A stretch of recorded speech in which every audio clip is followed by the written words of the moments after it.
Lucy, a 25-year-old American student, is studying in Taipei, Taiwan. Her friend Richard deceives her and coerces her into delivering a suitcase containing 4 bags of CP4 drugs to Mr. Zhang, the leader of a Korean drug gang, in exchange for $500. Meanwhile, Professor Norman is giving a conference on the origin of life and brain capacity. Based on his research, he has concluded that life began approximately 1 billion years ago, and it took about 400,000 years for nerve cells to form. During this time, there was no consciousness or intelligence in animals, and most reactions were instinctive in nature. Most animals only use 3 to 5% of their brain capacity, but humans, being at the top of the natural chain, utilize about 10% of their brain's capacity. This philosophical situation gives rise to a question. Has humanity become so engrossed in material possessions that it fails to see its true and greater capabilities? In other words, is the real concern of humans about possessing material things and objects? Or is it about existence and elevating their true life experiences? Lucy, unintentionally, gets involved in the drug trade and has 4 bags of CP4 drugs placed in her stomach along with 3 other individuals who are considered drug carriers. Their mission is to transport the drugs to Europe. During the same time, Professor Norman is presenting a conference on the origin of life and brain capacity. According to his research, life began about 1 billion years ago, and it took around 400,000 years for nerve cells to form. During this period, there was no consciousness or intelligence in organisms, and most of their reactions were instinctive in nature. Most animals only utilize 3 to 5% of their brain's capacity, but humans, being at the top of the natural chain, use around 10% of their brain's capacity.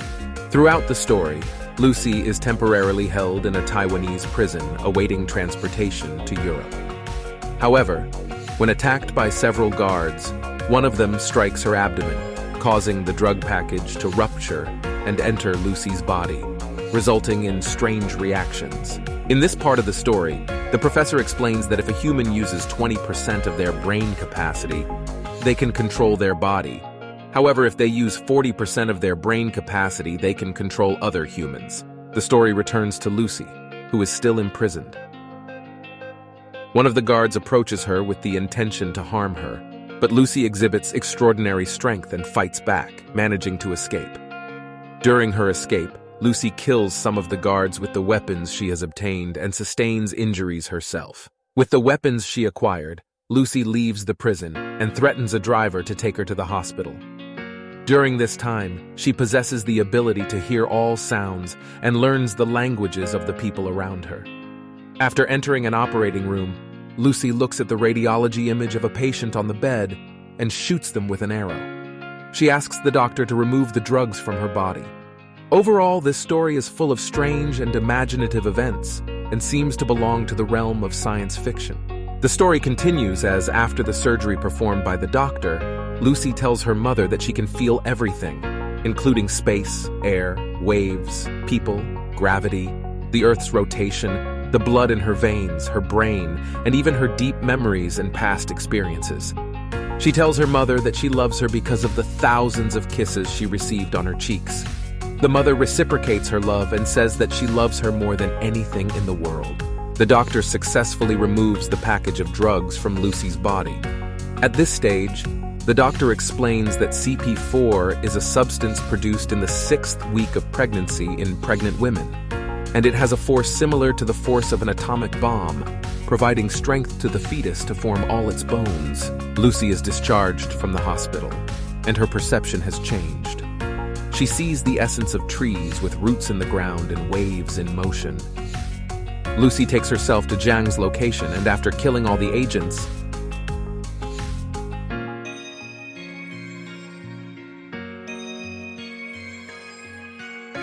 she confronts Zhang, holding a knife to his hands, telling him she has learned the painful process.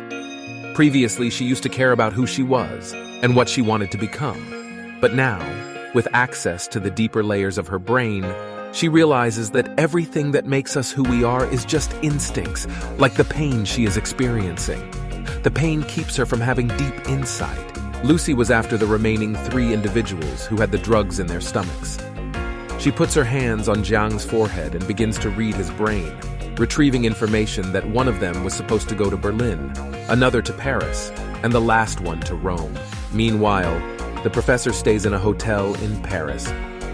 Lucy contacts Mr. Norman through the internet from her friend's house and tells him she wants to meet him. By providing some information about the professor's research, she makes him feel like she is joking, but through a video call, Lucy demonstrates her control over the television in the professor's room and provides information about the incident that happened to her. She tells him that her cells are replicating at about 1,000,000 times per second, and she will reach the death time in about 24 hours. Lucy reveals that she uses about 28% of her brain's capacity, and when it reaches 20%, the mind opens up, and one can utilize the brain's full capacity, which is a domino effect, unstoppable and controllable. Lucy tells the professor that she doesn't feel any pain, fear, desire, or pleasure. Her human identity has faded away. She senses knowledge in every field, be it physics, mathematics, nuclear, or cellular, as if information is exploding in her brain. The professor offers to help, and Lucy asks what she should do. He responds by stating that the nature of life, since the first cell's formation, was to transfer what it has learned. There is no higher purpose, and he advises her to pass on the information like any other cell, which has been doing the same over time. Lucy tells the professor that she will be there for another 12 hours. She gives her friend a prescription, indicating that her liver is undergoing destruction, and he wonders how she knows all this.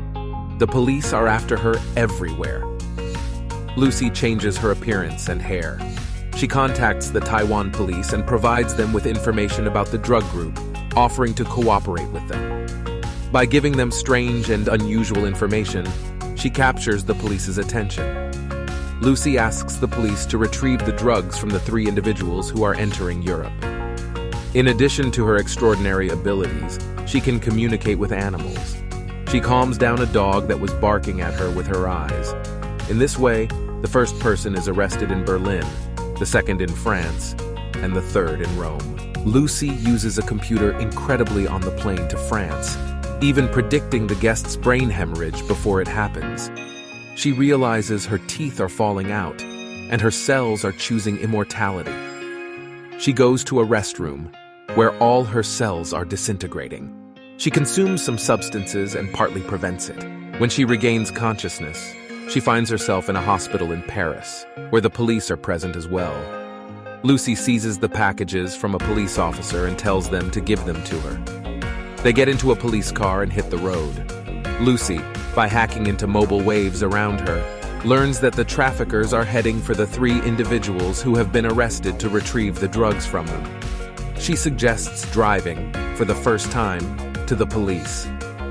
The police tell her that being late is better than never. But Lucy says death is an illusion. Jiang's men extract the drugs from the stomachs of 2 arrested individuals, while Lucy arrives at the hospital and, with her extraordinary abilities, takes 2 bags from the original officer and removes the 3rd bag from the 3rd person's stomach.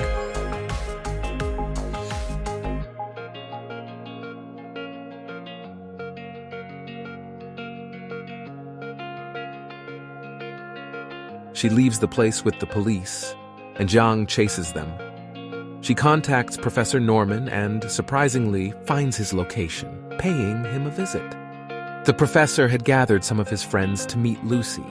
She recognizes them without any introduction. The professor introduces Lucy, stating that she has gained access to unknown parts of her brain and can reach undiscovered areas of her mind by reading the minds. Lucy convinces one of the professors who had doubts.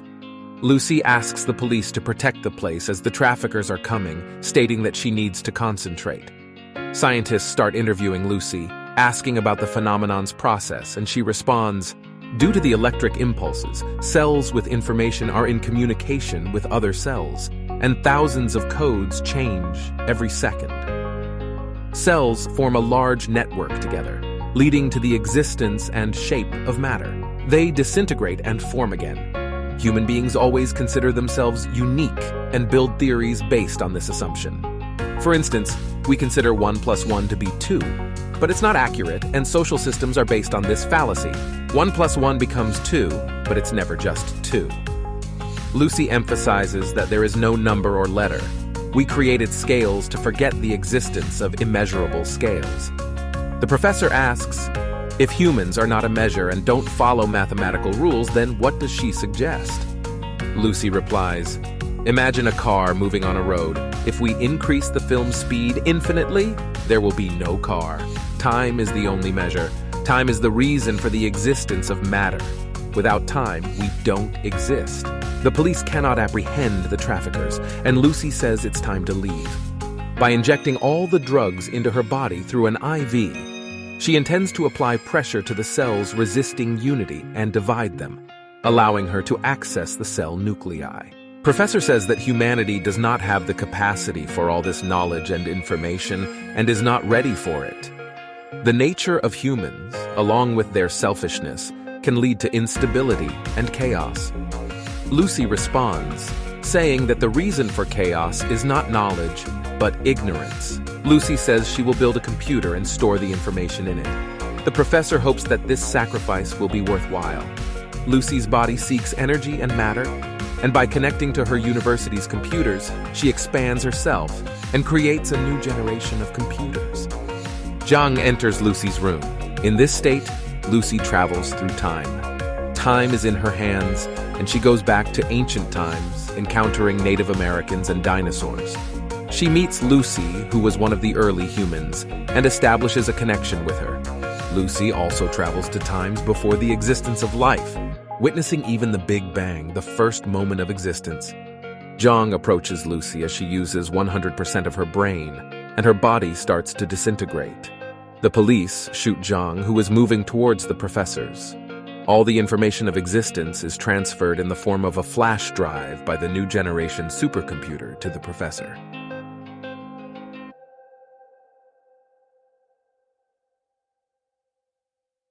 The police ask, "Where is Lucy?" At that moment, they receive a message on their phone saying, "I am everywhere."